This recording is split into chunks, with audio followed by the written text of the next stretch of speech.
Continuamos con Rolling Stocks y aprovechamos para dar ya la bienvenida a Alexis Ortega, director general técnico de Finagentes Gestión. ¿Cómo está, Alexis? Buenas tardes. ¿Qué tal? Muy buenas tardes. Bueno, lo primero, opiniones de ese dato de empleo más fuerte de lo que se esperaba, tasa de paro al 3,4%, más trabajo para la Reserva Federal, algo que posiblemente, si hubiese contemplado en su último informe, a lo mejor hubiese dado más futuro pronóstico sobre más subidas de tipos. Alexis, ¿qué opina de todo esto? Bueno, yo creo que en todo este tema de los tipos de interés y de la inflación, yo creo que se sobrevalora el efecto que puede tener el mercado laboral. Yo creo que la Reserva Federal interesadamente lo centra ahí para que no nos centremos en la culpabilidad que tiene la Reserva Federal y el gobierno americano en la generación de inflación. La inflación es un proceso monetario, está mucho más relacionado con la creación de dinero y la oferta monetaria y con el déficit público. Eso es así y digamos que los trabajadores lo máximo que pueden hacer en un determinado momento pues es hacerlo mucho más difícil el control, pero desde luego lo que hacen los trabajadores generalmente es intentar compensar la inflación creada por los organismos públicos y por tanto decirles a los trabajadores que se aguanten y que he creado yo masa monetaria de la nada y me he dedicado a gastar un presupuesto que no tengo, pues no me parece ni siquiera filosóficamente justificable. Dicho esto, el dato de alguna manera presenta cosas muy positivas. Realmente el dato de empleo desde noviembre del año pasado está en una situación de fuerte creación de empleo. No tanto por el dato de nóminas, que es un dato que no me interesa para nada, puesto que el empleo real americano se ve por el estudio de los hogares, por la encuesta de los hogares, no por el de las nóminas, entre otras cosas porque una nómina por la mañana, una nómina por la tarde son dos nóminas, pero es solo un trabajo. Sin embargo, el de la encuesta de los hogares difiere perfectamente a aquellos que están pluriempleados y no pluriempleados y los considera solo un trabajo. Y obviamente incluye pues, a los autónomos que no tienen nómina, incluye incluso hasta los familiares que trabajan en los hogares, en las empresas y no cobran ningún tipo de nómina. Obviamente hace una estimación, no lo va contando porque eso es difícil de contar. Y este dato es el que a mí me interesa. Y además con este dato es con el que se elabora la tasa de paro. Entonces, como le digo, desde noviembre los datos están siendo bastante brillantes, tanto en tasa de actividad, en crecimiento de la población activa, en crecimiento del empleo, en crecimiento del empleo de más de 20 años. Tenemos un gap muy importante de donde deberíamos estar, que yo evalúo que puede estar entre alrededor de 2 millones, 3 millones con respecto a lo que deberíamos estar si no hubiera ocurrido lo de la pandemia. Y el único punto negativo que yo le diría es que la tasa de actividad, la población activa ha caído. En porcentaje ha sido relativamente pequeño, prácticamente se ha estabilizado.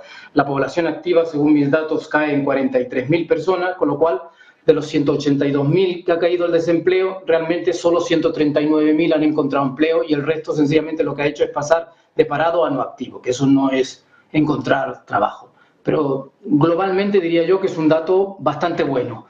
No debería de ser un hándicap ni tener ningún tipo de efecto, por mucho que insista la Reserva Federal y muchos analistas, en la política monetaria. La Reserva Federal debe reducir la masa monetaria, el Estado debe recortar el déficit y el Estado no está recortando el déficit para controlar la inflación y la Reserva Federal lo está recortando, pero a un coste muy grande, que está saltando por los aires el sistema bancario. A ver si esa situación es compatible con una situación de estabilidad, que es lo que realmente ahora mismo quiere la Reserva Federal intentar mantener.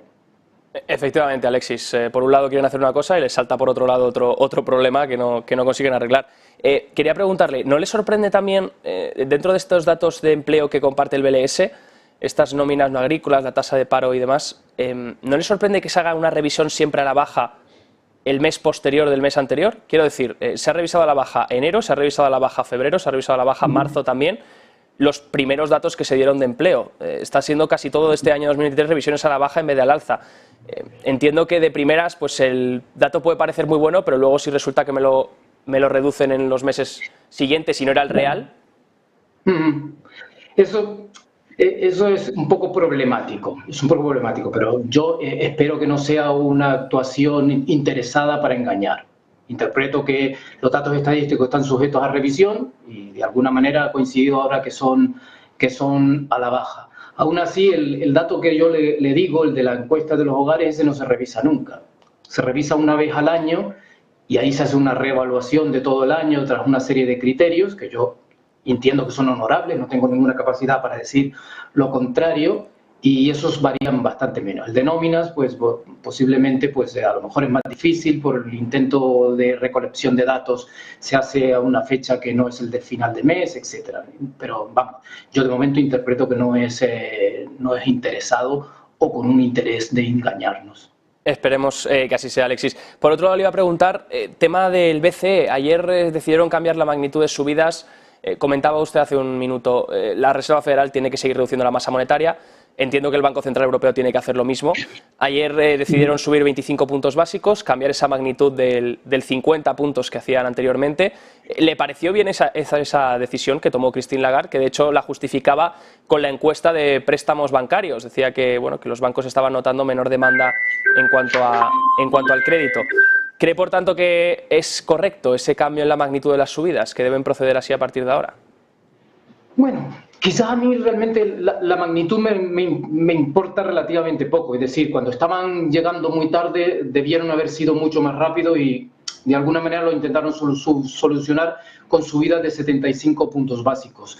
A mí realmente lo que me preocupa es que ellos ya interpreten que está resuelto el problema. ¿Me entiende? Es un poco la visión americana en estos momentos, que dicen que ya no van a tener necesidad de subir los tipos de interés. Yo no estoy tan seguro de que sea eso así. Por lo menos el control de la inflación no se va a hacer con esta situación, salvo que de alguna manera el sector bancario haga todo el trabajo sucio de la Reserva Federal y de alguna manera haga una caída brusca y no deseada de la masa monetaria y por lo tanto de alguna manera lo que haga es resolver por la puerta de atrás el problema de la inflación.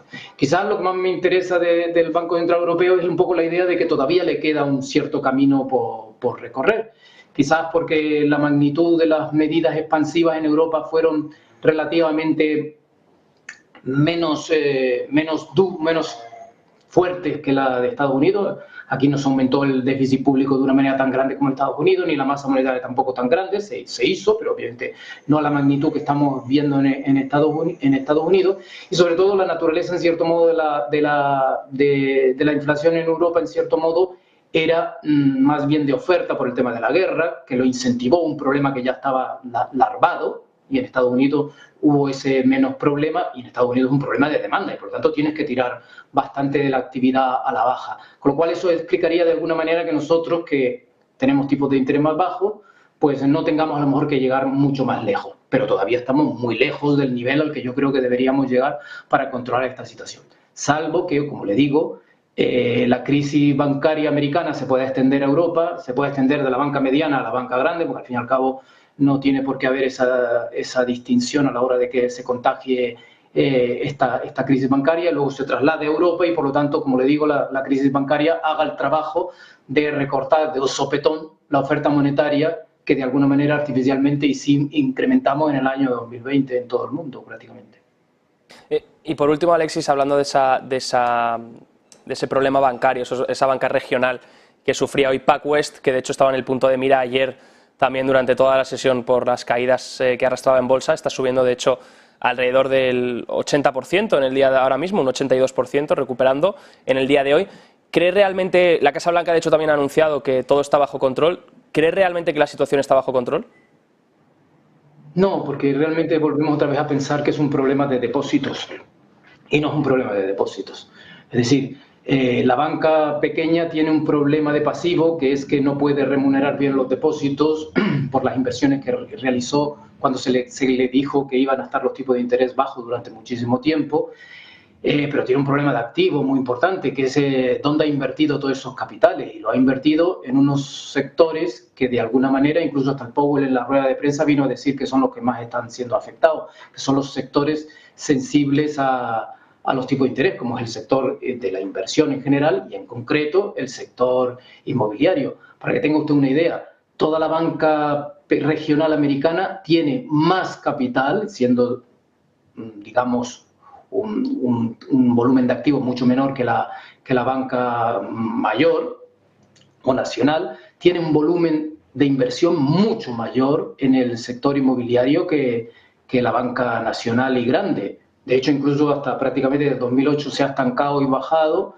en la banca nacional, mientras que en la banca regional se ha incrementado de una manera importante. Y ese sector se enfrenta no solo a unos tipos de interés altos, sino que se enfrenta a una situación de cambio de paradigma. Los centros comerciales ya se visitan menos, puesto que la gente compra más vía digitalmente, y obviamente la pandemia ha hecho que el trabajo fuera de las oficinas se incremente y por lo tanto los precios de la oficina posiblemente estén bajando y por lo tanto con menos capacidad de aumentar los precios con un aumento de los costes de financiación. Y por lo tanto en algún momento aparecerá el problema de activos, y cuando aparezca el problema de activos ya no será solamente garantizar depósitos, habrá que empezar a plantearnos la idea de rescates más importantes por solvencia de esa banca. Pues estaremos, por supuesto, alerta. Alexis Ortega, director general técnico de Finagentes Gestión. Muchas gracias, como siempre, por su tiempo y que tenga feliz fin de semana. Igualmente. Y nosotros continuamos con